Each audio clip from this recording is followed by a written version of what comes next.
নাতজানু পররাষ্ট্র নীতির কারণে বাংলাদেশকে বিলীন করে দিয়েছিল শেখ হাসিনা বিদেশিদের হাতে।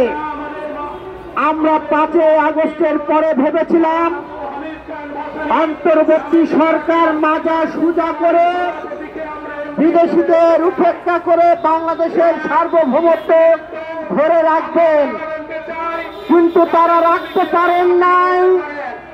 তারা মাজা বেঁকা করে অন্তর্বর্তী সরকার বিদেশিদের হাতে আমাদের বন্দর তুলে দিয়েছেন।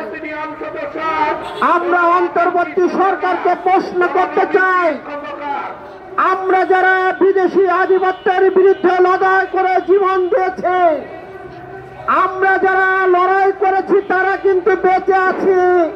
অন্তর্বর্তী সরকারের যিনি প্রধান ডক্টর ইউনূস সাহেব, আপনাকে মনে রাখতে হবে, বিপ্লবীরা যুগে যুগে মারা যায় না, বিপ্লবীরা কিছু মারা যায় আবার বেঁচে থাকে।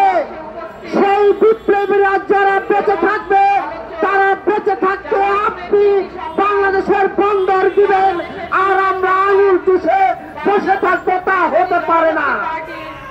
আমরা ভেবেছিলাম শেখ হাসিনা মাজা বেঁকা করে ক্ষমতার জন্য বিদেশিদের কাছে সবকিছু বিলীন করে দেবে, কিন্তু আপনি মাজা সোজা করে বাংলাদেশের সার্বভৌমত্ব ধরে রাখবেন, কিন্তু আপনি ধরে রাখতে পারেন নাই। শেখ হাসিনা বিদেশিদের কাছে আত্মসমর্পণ করার জন্য গণভবনে যে পরিণতি হয়েছে, যমুনাতেও সে পরিণতি হতে পারে। আমরা বলতে চাই, বন্দর নিয়ে যে চুক্তি হয়েছে, এই চুক্তি অতি সত্বর বাতিল করতে হবে। যদি বাতিল না করেন, তাহলে বাংলাদেশের জনগণকে নিয়ে আমরা আন্দোলন করব এবং যন্ত্রণার অভিমুখে যাব।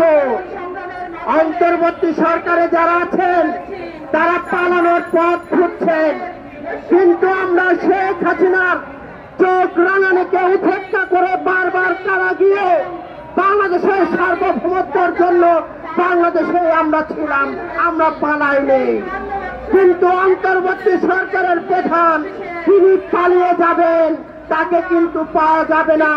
কাজেই সকল জনগণকে সোচ্চার হতে হবে। আমি আর একটি কথা বলে আমার কথা শেষ করতে চাই। বন্ধুরা, বাংলাদেশে আপনারা দেখেছিলেন